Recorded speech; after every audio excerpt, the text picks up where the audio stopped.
नमस्कार सांग मैंने मुकादम्बिनी आपणमानंकर सांग एवं मोटिवेशनल स्पीकर आज पुणी थे गोटे नुआ भिडियो आपण सामना को आसी अच्छी सांग मैंने आम समस्त जीवन में अनेक आवश्यकता अच्छी अनेक स्वप्न अच्छी अनेक इच्छा अच्छी किंतु समस्त इच्छा स्वप्न आवश्यकता साधारणतः पूरण हो न था जदि आमर समस्त सबू इच्छा सबू आवश्यकता सबू स्वप्न को जदि पूरण कर पाखे क्षमता अच्छी ताहूँ आम भगवान भगवान पाखे सब क्षमता अच्छी गोटे चुटकी रे गोटे सेकेंड रे से आमर सब स्वप्न को पूरण करें हमको कहाठारु किसी साहाय्य मिले ना आम मनरे गोटे ही कथा आसे ताहूँ भगवान अच्छा से निश्चय आमको साहाय्य करेंगे जदि आम भगवान को निजर करनवा जदि भगवान आमर हो ताहले आमर सब स्वप्न आमर सब इच्छा सब आवश्यकता सहजरे एवं आनंदरे पूरण हो ताहले आम आज ये वीडियो रे गोटे सुंदर कहानी माध्यम रे बुझिबार प्रयास करिबा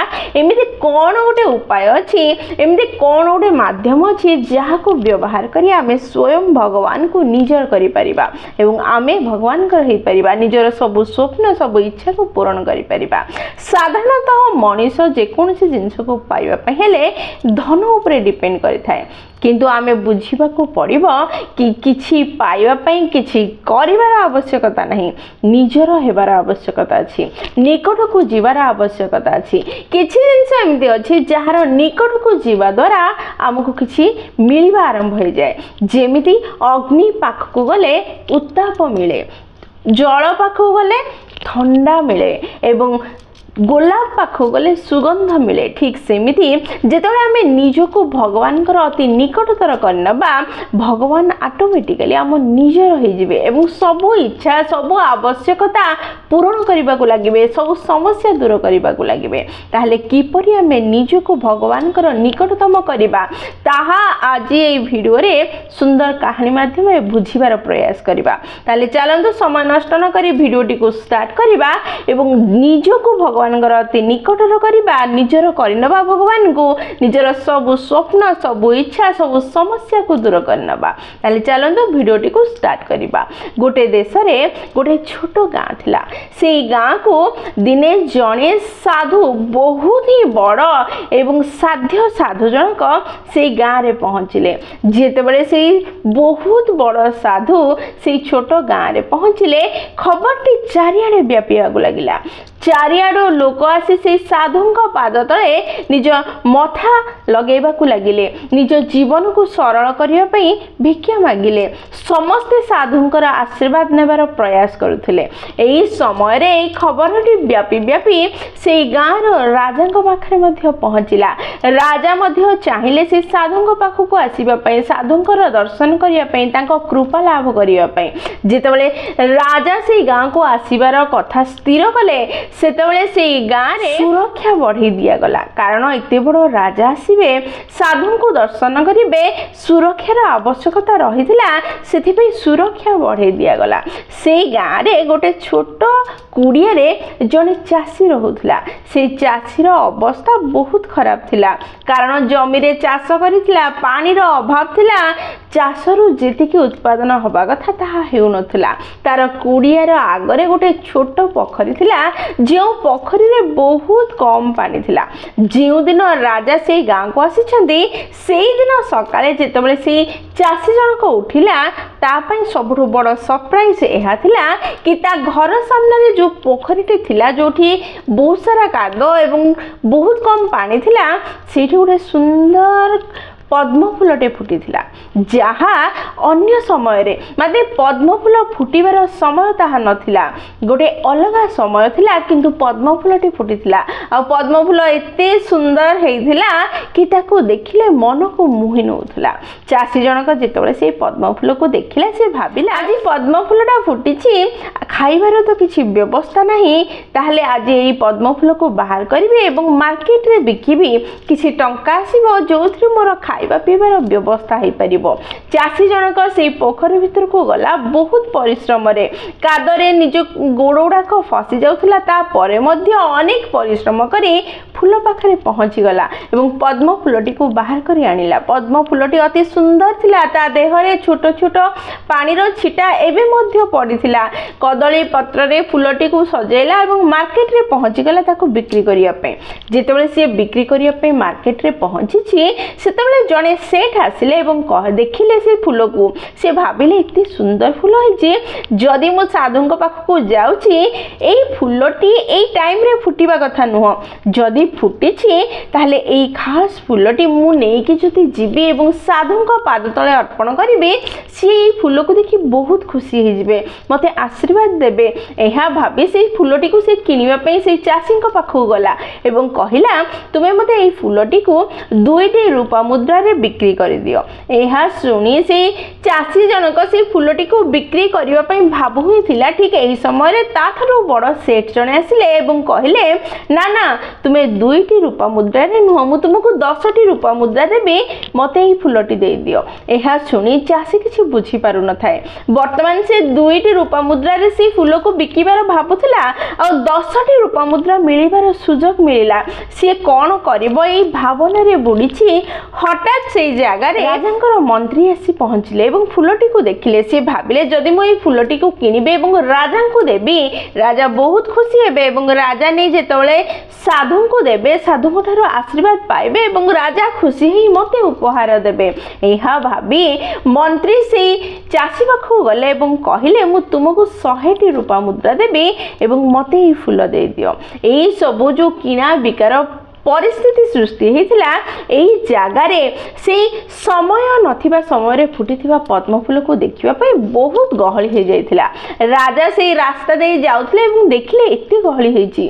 निज सैन्य को पठे बुझिबार प्रयास कले प्रकृति रे घटना कोन एते गहली काहे कि होइछि। सैन्य बुझी जाई राजा को कहिला गोटे सुंदर पद्म फूल एई समय रे फुटिछि जे समय रे फुटिबार नथिला, तेनु से फूल को किनी सन्यासी को दबा साधु को देबा एठी भीड़ जमीछि। एहा सुनी राजा तो जानि नथले तांको मंत्री ऑलरेडी से भितरे अछंती, से फूल को किनिबार प्रयास करूछंती। सी से भीतर को पसिले एवं कहिले मु तुमको 1000 रूपा मुद्रा देबी, मते एई पद्म फूल दे दियो, मु नै साधु को देबी एवं साधु को कृपा पाइबी। एहा सुनी से चासी जनक कहिला मु एई पद्म फूल को कहारी को बिक्री करी नहीं। एहा सुनी राजा कहिले तुमे पागल हेलो कि मु तुमको 1000 रूपा मुद्रा देबार कथा कहूची, जाहाको नै पीढ़ी पर पीढ़ी तुमे सुखी हे परिबो, धनर अभाव रहिबो नाही, जीवन आनंद रे बितेई परिबो, तुमे मना करूछो। एहा सुनी चासी कहिला जदी एई फूलटी अति मूल्यवान ताहा मु जानि नथिली, सेथि पई एठी बिक्री करिया पे आसिली। जदी ये एते मूल्यवान ताले मु आको नै काहेकि साधुंक पाद तले देबिनी आउ तांको करुणा कृपा पाइबिनी जे मो जीवन को सुखी करि परिबि नाही। जो 1000 रूपा मुद्रा नै मु मो पीढ़ी पर पीढ़ी को सुखी करि परिबि बोली आपण कहउछंती, मु ए फूल नै जेतबे साधुंक पाद तले देबे एवं तांका आशीर्वाद पाइबि एमिति भी मोर पीढ़ी पर पीढ़ी सुखी हे परिबो। एहा कहि व्यक्ति जनक चासी जनक से पद्म फूल को नेकी गले एवं साधुंक पाखरे पहुंचिले। सेठी मध्ये बहुत गहली थिला। एमिति साधु को देखिबार गहली, तापरे सुंदर पद्म फूलर कथा गाँ सारा व्यापी जाइथिला और से फूल को देखिबार गहली। जाइकी चासी जनक साधुंक पाखरे अनेक परिश्रम पर पहुंचिले एवं पद्म फूल को धरी साधुंक पाद तले अर्पण कले। जेतेबेले चासी जनक पद्म फूलटी को साधुंक पाद तले अर्पण करुथिले, साधुंक पाखरे से बसिबा समय रे चासीर आखिरु लुह गडुथला एवं हृदयरु कहिबाकू लागिला कि साधु बाबा मो पाखरे किछि नाही जहा मु आपन को देबी, किंतु मो पाखरे पद्म फूल आज सकाळ ही मो घर आगरे थिबा पोखरी रु बाहरी छी, जहा बिना समय रे जे समय रे हबा कथा नहीं हेछि। एहा बहु मूल्य बोली मु जानि नथली, बिक्री करी किछि खाइबार व्यवस्था करिवि बोली भाबुथली, किंतु जेतबेले जानिली बहु मूल्य सेतबेले 1000 रूपा मुद्रा देबार कथा आसिला, ता परे मध्ये ताको बिक्री न करी ए बहुमूल्य फूल को मु तुम पाद तले अर्पण कली। एहा कहि ता आखिर ଆଖିରୁ ଲୁହ ଝରିଲା ଏବଂ ପଦ୍ମଫୁଲ ଉପରେ ପଡ଼ିଗଲା। ପଦ୍ମଫୁଲର ସୌନ୍ଦର୍ଯ୍ୟ ଆହୁରି ବଢ଼ିଗଲା। ସାଧୁ ଯେତେବେଳେ এই କଥା ଜାଣିଲେ ସେ ବହୁତ ଖୁସି ହେଲେ ଏବଂ ଆନନ୍ଦରେ ତାକୁ ଆଶୀର୍ବାଦ ଦେଲେ। ନିଜ ଶିଷ୍ୟମାନଙ୍କୁ ଡାକି କହିଲେ, ପ୍ରକୃତ ସମର୍ପଣ ହେଉଛି ଏହା କି ଅତି ମୂଲ୍ୟବାନ ଜିନିଷ ଯାହା ଯେମିତି ଥିଲା ତାହା ସେ ଆଣି ସମର୍ପଣ କଲା ନିଜ ଭଗବାନ ନିଜ ଗୁରୁଙ୍କ ପାଖରେ। ଏହାକୁ ପ୍ରକୃତ ସମର୍ପଣ ବୋଲି କୁହାଯାଇପାରିବ।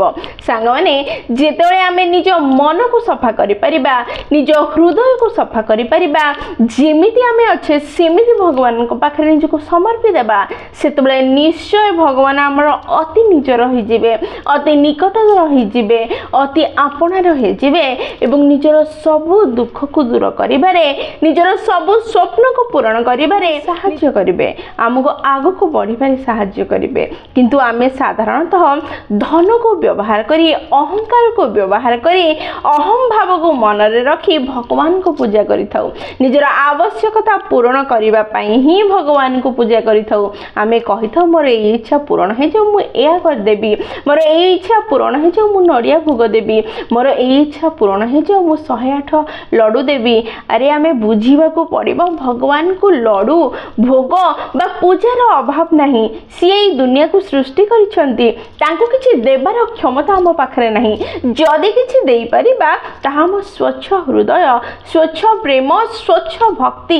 ଯେତେବେଳେ ଆମେ ସମ୍ପୂର୍ଣ୍ଣ ନିଜକୁ ଶରଣାଗତ କରିଦେବା ଭଗବାନଙ୍କ ପାଖରେ, ଭଗବାନ ବାଧ୍ୟ ହେବେ ଆମ ପାଖକୁ ଆସିବା ପାଇଁ, ଆମର ସବୁ ସମସ୍ୟା ମୁକ୍ତ କରିବା ପାଇଁ। ଆମେ ଭଲ ଭାବେ ଜାଣିଛେ, ଯଦି କାହାକୁ ଆମେ ନିଜର କରିବାର ଅଛି, ଆମର କାର୍ଯ୍ୟ ତା ଦ୍ୱାରା କରାଇବାର ଅଛି ବା ଆମ ଇଚ୍ଛା ତା ଦ୍ୱାରା ପୂରଣ କରାଇବାର ଅଛି, ତାହେଲେ ତାର ୱିକନେସ୍ ଜାଣିବାକୁ ପଡ଼ିବ। ତାହେଲେ ଭଗବାନଙ୍କର ଗୋଟେ ହିଁ ୱିକନେସ୍ ଅଛି, ତାହା ହେଉଛି ସିଏ ଭରସା କେବେ ଭାଙ୍ଗି ପାରନ୍ତି ନାହିଁ। ସିଏ ଭରସା କାହାର ବି ଭାଙ୍ଗି ପାରନ୍ତି ନାହିଁ। ତାହେଲେ ଏମିତି ଭରସା, ଏମିତି ବିଶ୍ୱାସ ଭଗବାନଙ୍କ ଉପରେ ରଖନ୍ତୁ କି ଭଗବାନ ଚାହିଁକି ମଧ୍ୟ ଆପଣଙ୍କର ବିଶ୍ୱାସକୁ ଭାଙ୍ଗି ପାରିବେ ନାହିଁ। ଏହି ପରିସ୍ଥିତି ସେତେବେଳେ ହିଁ ଆସିବ ଯେତେବେଳେ ଆପଣଙ୍କର ହୃଦୟ ସଫା ହେବ, ଆପଣ ପ୍ରକୃତରେ ଭଗବାନଙ୍କୁ ନିଜର କରିବେ। ତାହେଲେ ଯଦି ନିଜକୁ ଦୁଃଖମୁକ୍ତ କରିବା ପାଇଁ ଚାହୁଁଛନ୍ତି, ନିଜର ସବୁ ସ୍ୱପ୍ନ ପୂରଣ କରିବା ପାଇଁ ଚାହୁଁଛନ୍ତି, ତାହେଲେ ଭଗବାନଙ୍କୁ ନିଜର କରିବା ପାଇଁ ନିଜ ହୃଦୟକୁ ପ୍ରଥମେ ସଫା କରନ୍ତୁ। ଯେଉଁ ହୃଦୟ ଭିତରେ ଗର୍ବ, ଅହଙ୍କାର, ଈର୍ଷା ଭରି ରହିଛି, ତାକୁ ସଫା କରି ସ୍ନେହ, ପ୍ରେମ, ଭଲ ପାଇବା ଭରନ୍ତୁ। ଭଗବାନଙ୍କ ପାଖରେ ନିଜକୁ ସମର୍ପଣ କରନ୍ତୁ। ନିଶ୍ଚୟ ଆପଣ ନିଜକୁ ଭଗବାନଙ୍କର ଅତି ନିଜର କରିନେବେ ଏବଂ ଭଗବାନ ଆପଣଙ୍କର ଅତି ନିଜର ହିଁ ସବୁ ସ୍ୱପ୍ନ ପୂରଣ କରିବେ। ସାଙ୍ଗମାନେ, ଭିଡ଼ିଓଟି ଯଦି ପସନ୍ଦ ଆସିଛି, ଆପଣଙ୍କ ହୃଦୟକୁ ଛୁଇଁଛି, ତାହେଲେ ନିଶ୍ଚୟ ଲାଇକ୍, ସେୟାର ଆଉ କମେଣ୍ଟ କରିବେ। ଯଦି ପ୍ରଥମ ଥର ଆପଣମାନେ ଆମ ନୈନିକା ମୋଟିଭେସନ୍ ଚ୍ୟାନେଲକୁ ଆସିଛନ୍ତି, ଚ୍ୟାନେଲକୁ ସବସ୍କ୍ରାଇବ୍ କରିଦେବେ ଏବଂ ପାଖରେ ଥିବା ବେଲ୍ ବଟନ୍ ଦବାଇ ଅଲ୍ ନୋଟିଫିକେସନ୍ ସେଟ୍ କରିଦେବେ, ଯାହାଦ୍ୱାରା ଯେତେବେଳେ ବି ଆମେ ଭିଡ଼ିଓ ପୋଷ୍ଟ କରିବୁ ସର୍ବପ୍ରଥମ ନୋଟିଫିକେସନ୍ ଆପଣଙ୍କ ପାଖରେ ପହଞ୍ଚିବ ଏବଂ ଆମକୁ କନେକ୍ଟ କରିଦେବ। ତାହେଲେ ମୁଁ ରହିଲି ସାଙ୍ଗମାନେ, ପୁଣି ଥରେ ଦେଖା ହେବ ଗୋଟେ ନୂଆ ଭିଡ଼ିଓରେ ନୂଆ ଟପିକ୍ ସହ। ସେହି ପର୍ଯ୍ୟନ୍ତ ନିଜର ଧ୍ୟାନ ରଖନ୍ତୁ ଏବଂ ବହୁତ ଖୁସିରେ ରୁହନ୍ତୁ, କାରଣ ଖୁସିରେ ରହିବା ବହୁତ ଜରୁରୀ। ଜୟ ଜଗନ୍ନାଥ।